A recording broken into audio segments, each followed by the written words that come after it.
Hi, everybody. Welcome back to Cooking with Casey, the Redeemed podcast. It is such a pleasure to have you with us today. Today, I have a very, very special guest, and I am so excited to be able to get her. She's a busy person. I had a hard time tracking her down. So today, I just wanted to introduce to you Miss Helen Zurup. Actually, it's Mrs. Helen Zurup. Yeah. But you know, I'm from the South. I got to be gentle and kind.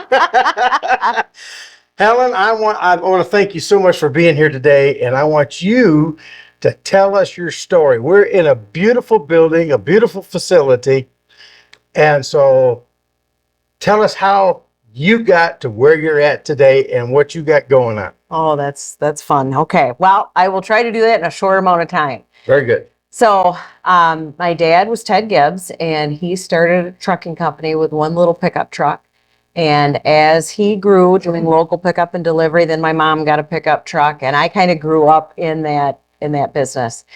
We ran everything out of mom and dad's house. All those years, I would type up the billing. I remember on Sundays, I would have to type up the billing, and we would only do it once a month. And how we survived only billing once a month, I don't know. But anyway, so that was a long time ago. And then in 1980, that was in 82.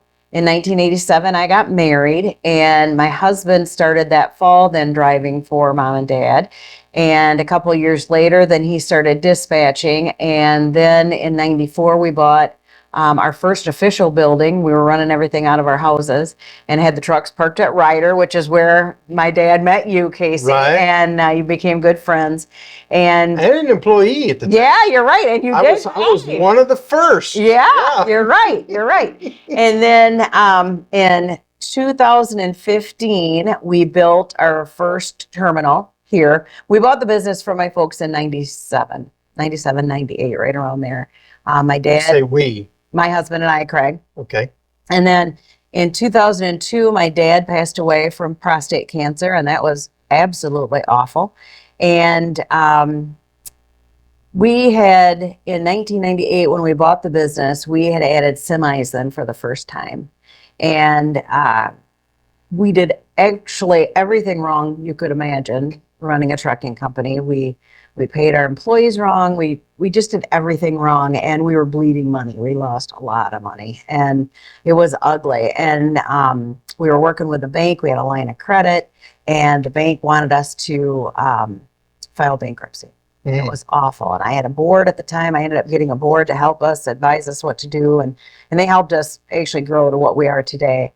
But then the bank forced us into filing bankruptcy. They would rather have us do that than work out our plan that we came up with. And it was awful. It was bad because by the time the bankruptcy was all final and through was about the time my dad was dying of prostate cancer. So it was such a very stressful, awful time in my life. So it was just nasty, but God was faithful and he was good and he helped us through all that. And we learned everything through the School of Hard Knocks, and it helped us grow to be where we are today.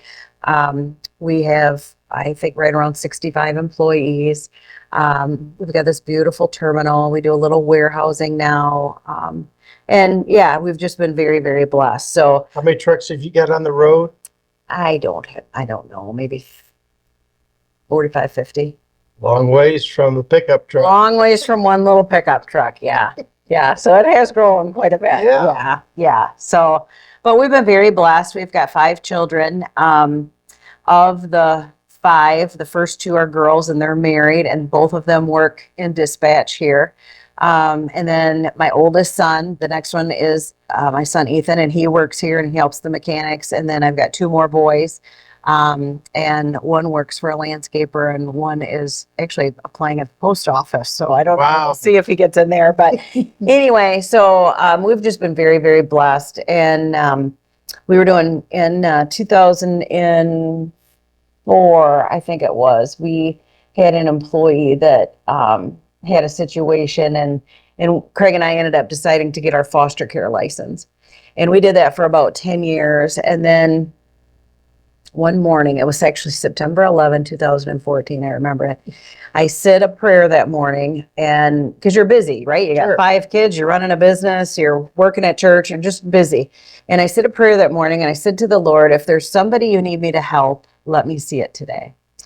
And that particular day, I had done sales calls till about 3 o'clock, and I thought, well, I don't want to drive all the way into Holland to our office. I thought I'll just go home and I'll check my emails and work from there. Well, we had to get so much training in to renew our foster care license. And I thought, well, I'll just throw that training video in and I'll kill 2 birds with one stone. And I'm only half paying attention, right? And a boy comes on and he's talking about the video was talking about how hard it is to get older foster children adopted. And a boy comes on, he's maybe 15, and he says this, and it literally changed my life. He said, my older siblings told me once I reach a certain age, I'll be unadoptable. And then he paused and he looked real sad and he said, no one should steal your hope. And that hit me so wrong. And I thought, oh boy, I better watch this. So I get up from the table and I go in the living room and I watch the rest of this video. And it went on to say that at the time we had 600,000 children in the foster care system in America, and 120,000 were available for adoption. But once the kids reach the age of aging out, which typically is 18 years old, that 25% end up homeless. And that was the magic word, because I can't stand homelessness. I've been there. Have you? I have. So you know how awful it is. You know how awful it is. And it's hard to get out of it once you've been there too. It's very hard to get out of it. So, and these kids, I don't know what it's like in all the states, but I know where we live, when they would age out, they wouldn't have a driver's license. They wouldn't even have a state issued ID, and they wouldn't have their social security card on them, and they have no address. So how are you going to fill out a job application? Right. All the things you need to get employed, you don't have, right? Right. So anyway, we're working to change that here in our state, and hopefully it's better in your state. But so when I got done watching that video, well, at the end of the video, they had said that California had done a marketing initiative where they got these kids on TV news stations, and they had a high success rate of getting them adopted. So I thought, why aren't we doing that here in Michigan? So I was on the board at the time of a nonprofit that was doing foster care and adoption, and I called the executive director and I said, if I can come up with the money to get these kids on TV, can you help me make it happen? Oh, Helen, I love that idea. Yes, let's do that. And then I had met a woman at a women's networking lunch that had done TV commercials. So I called her and I said, Barb, I just found out that these kids are aging out and ending up homeless. Less than 2% will ever go on and get any further education. A lot of times the girls end up shacking up with a guy just because they have nowhere to go, and they end up getting pregnant, and they've never really had a good example of how a good mother should be. So they just really struggle, and sometimes their kids end up back in the system. The boys sometimes can end up in trouble with the law because they've stolen or they've got involved with a gang or whatever. So it's just a vicious cycle. So if you don't get these kids adopted into a good home, it's so hard for them, right? Right. So anyway, she said, Helen, I would love to help you. And that was how Granting Hope was started, all because of a prayer. So January 6th, we had gotten permission from the state of Michigan to air their kids that were adoptable. We got a TV station that agreed to air our kids for free, and we aired our first kid in less than 4 months. Wow. Yeah, it was such a God thing. It was such a God thing. Yeah. I love it when God works. Oh, I got stories. He's been working like crazy over here, so it's really good. That is really awesome. So are you just here in the state of Michigan, or have you branched out in it? Right. So that was in 2015. So we ended up getting kids on the air kind of all over the state, where we got ABC and CBS agreed to air our kids. In 2016, we launched into Ohio. So we've got kids on the air in Ohio. Okay. And then we launched into Georgia, which I think is where you're from. Right. So we've got kids on the air in two TV stations right now currently in Georgia. One is in Atlanta, and I think the other one's in Columbia. Columbus. Is it Columbus? Yeah, Columbus. Okay. Okay. So, and I could go look them up. I can get you the TV station call number, so air letters. But anyway, so we've got kids on the air in Georgia, and then we're in South Carolina. So, and we did 2 years. We worked with the state of Mississippi. We worked a little bit with Indiana. But right now we're in those 4 states hearing kids. Wow, that is awesome. And what is your success rate through your TV Yeah, broadcast? yeah. I really honestly don't know, and I don't think I'll ever know until I get to heaven and I can say to the Lord, okay, how did we do? What did we do? Because we got 3 goals. We try to educate America about the plight of these kids. Sure. People don't realize that, well, first of all, that there's so many in the foster care system and that they age out and end up homeless. They don't know it. And the other thing that they don't realize is that in Michigan, we've got institutions that if we don't have enough foster care families, they go to an institution and the institution takes care of them. Maybe down south they have orphanages or housing like that. But I called the state of Michigan when all this was going on, actually before this, and I had said, do we have any orphanages in Michigan? And they said no. And I just made the assumption that, oh, well, then we have enough foster families. Well, that's just not the case. We need really good foster homes. So our goal is to recruit more foster homes, to educate, and then to get these kids adopted. So those were our 3 goals when we started out. But when I started out Grant Me Hope, we had 6 aged out homeless foster kids living behind the grocery store in Holland. Oh my. I know. So it's right here in your backyard, and I guarantee you it's in your backyard too. Because unless you're actually digging into it and finding these kids, you don't know what's going on in your own backyard. So every year I talk to a gentleman here that works with the homeless, and I'll say to him, how many homeless aged out foster kids do I have now? Well, a few years ago I had 8 boys. And there was a house at the end of the street here by Teddy's, and it had went for sale, and it was a 5-bedroom. And I thought, God, wouldn't it be something if I could buy this house, put bunk beds in the 4 bedrooms, and get a set of house parents in this house, and get these boys off the street and help them get their driver's license, get a job, teach them how to do interviewing and whatever, help them with budget counseling, set them up with a Christian mentor, and just teach them life skills. Sure. How to do your laundry, how to change the oil in your car, how to change a tire, how to just do everything that maybe they've never been taught. Well, the city of Holland had a rule that you couldn't have more than 4 unrelated people in the same house. So I said to my board, are we going to have to buy 2 houses? What are we going to have to do? And in the meantime, the old Rock Island restaurant here on M40, it's an old truck stop restaurant, was for sale. And a guy, Ed Reitman, who was on my capital campaign committee, had come up to me and said, Helen, what do you think about, instead of buying these houses, what if we remodel the old Rock Island restaurant and put the aged out homeless foster boys in there with a set of house parents? I'm like, oh, Ed, I love this idea. I would love it. And I'm like, how much do you want for it? He said, Helen, nothing. You Oh, are you serious? He said, you can use it as long as you want. So, but he said it needs a lot of work. And it did. And we had to gut it down to the studs. We had to put a new roof on it. We stuck in a lot of money. But after much labor and raising of funds, it is beautiful. It is finished. We can fit 16 boys there. And I have a set of house parents. We opened February of 24. I've got a couple young men living there right now. They are doing so well. One of them got hired full-time at a manufacturer just down the road here. He's doing great. He's got over $10,000 in the bank that he has saved. He's just doing everything right. He's just so successful.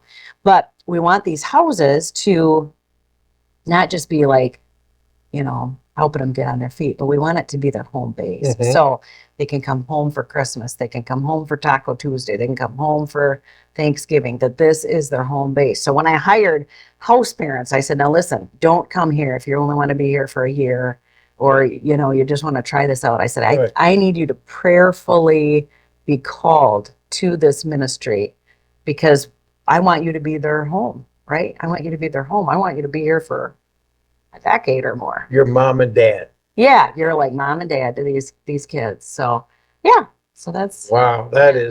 That's amazing. I knew you was talking about Rock Island, but I didn't know that it went any further than that. Yeah. So I think that's absolutely wonderful. You say you have two boys there now. I do. And if after this, if you'd like a tour, I can give you a tour too. I would like that. Yeah, that would be great. I just think this is wonderful. Now, you're running a trucking company. Yeah. and you're doing this. How in the world do you split your time and then run your family on top of that? Yeah. Your husband's got to be going nuts. I think he's used to it, Casey. I think he really is. He didn't know what he was in No. for, did he? But he said, I do. No, he didn't. But I think he gets used to it. Well, I think it's better now. I take in homeless people too. So I mean, he did tell me I was done doing that. I heard about Yeah, he did tell me I was done doing that too. But I don't know. I always had kind of a big heart. So You know, I can relate to that. My dad, many years ago, our farm down in Hopkins, we had a 15-room farmhouse. oh wow, beautiful. I don't know if you're familiar with 1888 Barn. It's a wedding venue. Oh yeah.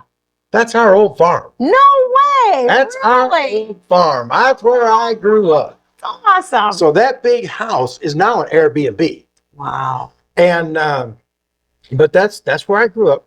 And so Dad had a jail ministry. Well, you know what happens when people get out of jail, no place to go. Mm-hmm. Come on. You go get them, bring them home. And so we had some characters, Mm-hmm. I bet you did. you know, but I've really seen God work in that alone. Mm-hmm. And we've made some good friends throughout the years because of it, you know, Mm-hmm. and the stories that we could tell from that is just amazing. That's awesome. But so I understand what taking in homeless people is all about. Yeah. But that in itself is a ministry, Mm-hmm. you know, and if you can open your home, or you're opening your heart, and God gives you the grace and the peace to be able to do those things. So my hat is off to you to do those, and everything that you do.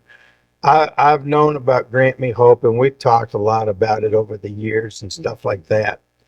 And I just think it's a wonderful thing. Now, if somebody wants to adopt one of these children or even foster, can you just give us a little insight Yeah. about that, Yeah. please? Yeah. So it is free to get your foster license, and it is typically free to adopt from the foster care system.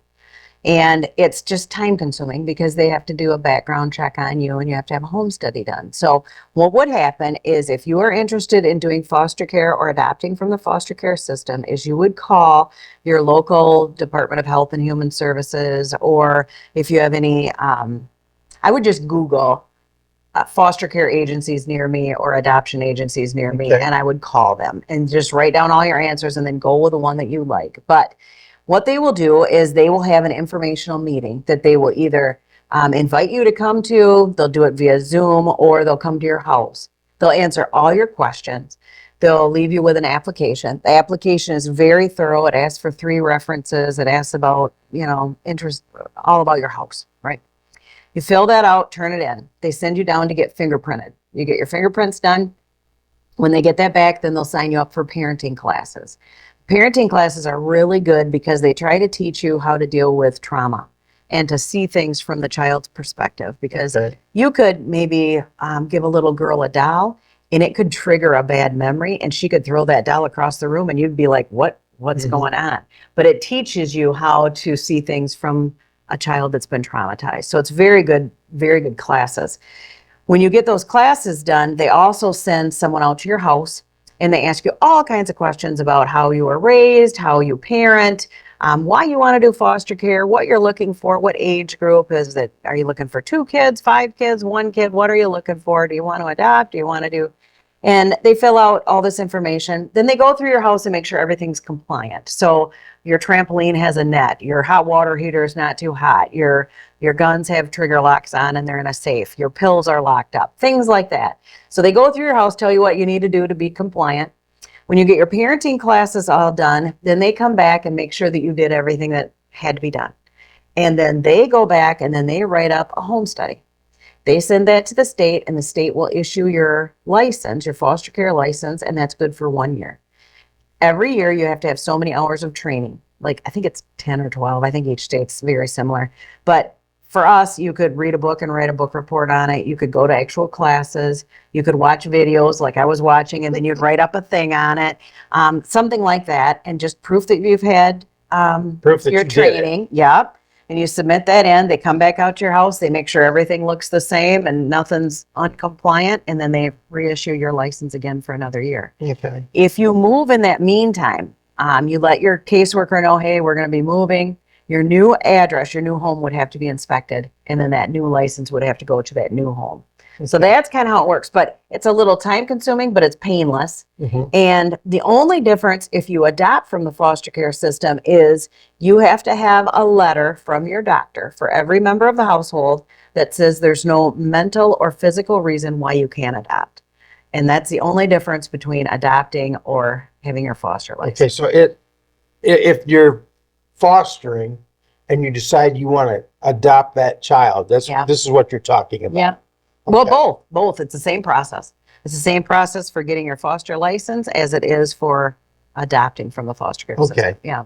Yeah. Okay. And in most states, it's free. In Ohio, I think there's a $2,000 fee, but they have grants for it. In Michigan, it's free.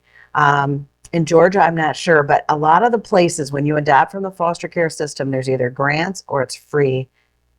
It's totally different from a private infant adoption. When you hear a private infant adoption, you hear like 30, 40,000. Right. Right. That's totally different. And the reason being is when you adopt from the foster care system, the state is paying the caseworker, the attorney, the gas, the copy machine, the lights to be on, all that.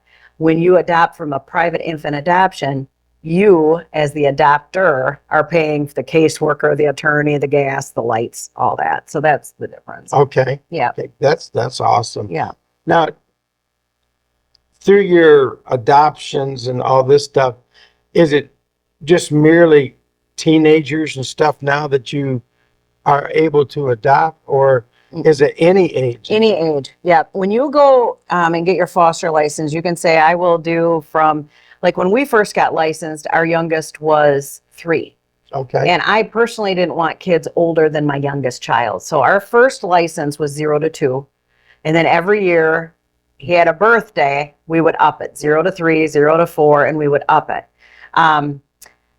When we produce our videos of foster kids, I have found, and this maybe isn't true everywhere, but I have found once they reach the age of 10, it seems like maybe people aren't as inclined to adopt them or whatever, or if they have anything wrong with them. It could be a hearing problem or a wheelchair or ADHD or whatever, anything nonverbal like that. We get the gamut of all ages of that. Sibling groups, harder to find a family Sure. to take in 5 kids or 6 kids or 4 kids. And a lot of times it makes me so upset, but a lot of times the state or the caseworkers will split up a sibling group because they just plain can't find a home that will take 5 kids. Mhm. It breaks my heart, but it is the truth.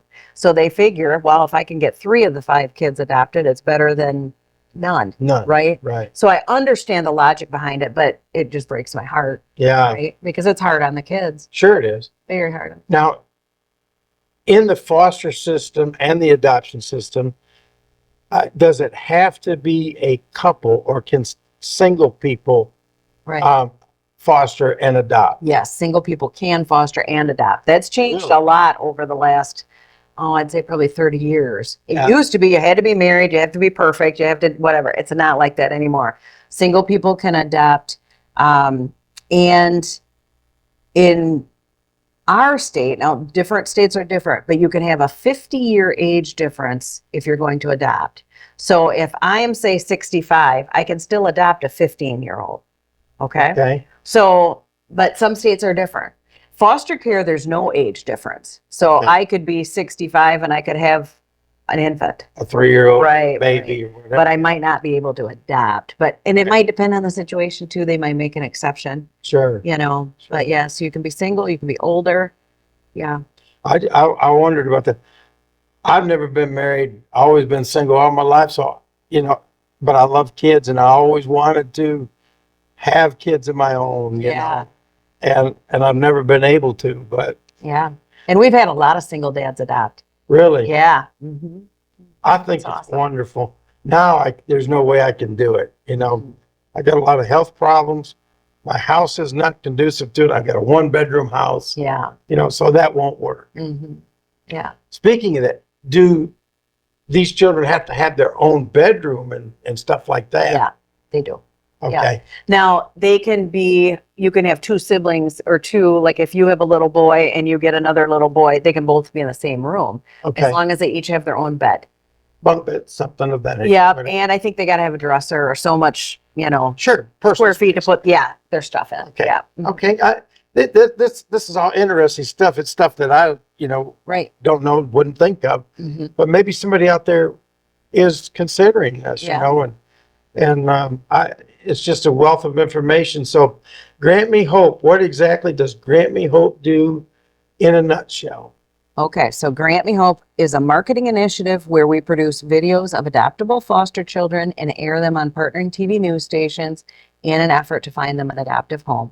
Okay. We also have homes for aged out homeless foster youth, 18 on up, where we try to help them become successful.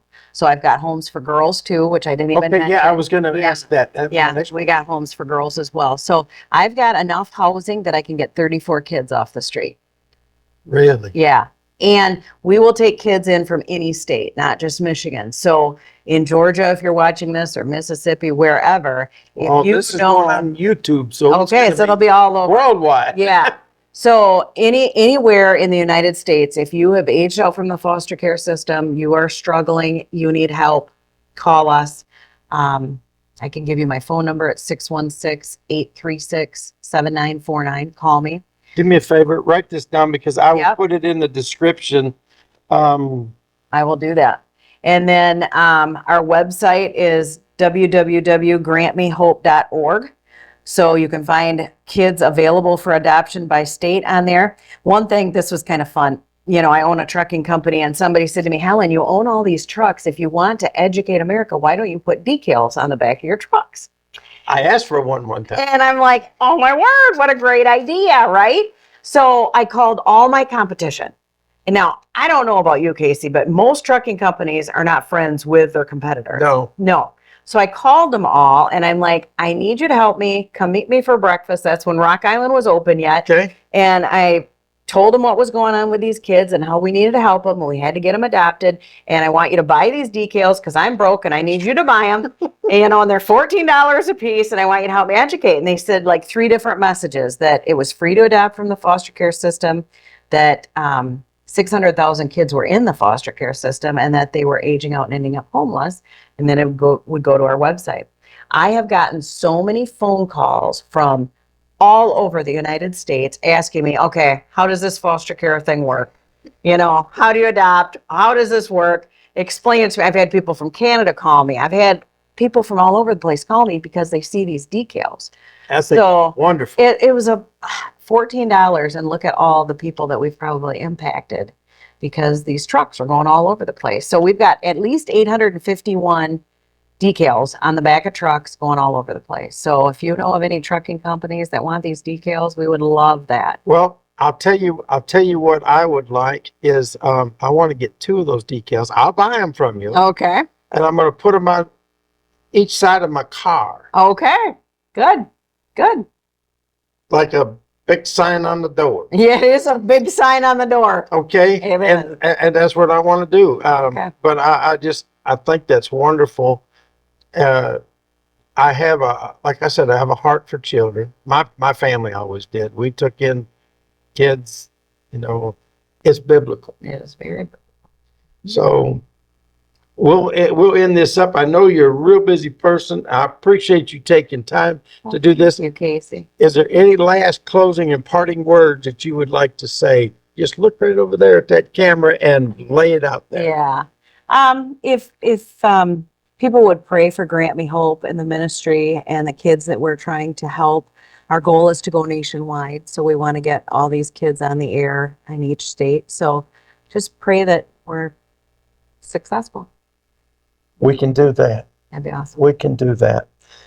Helen, thank you again so much Thank for everything, and thank you for what you stand for and these kids.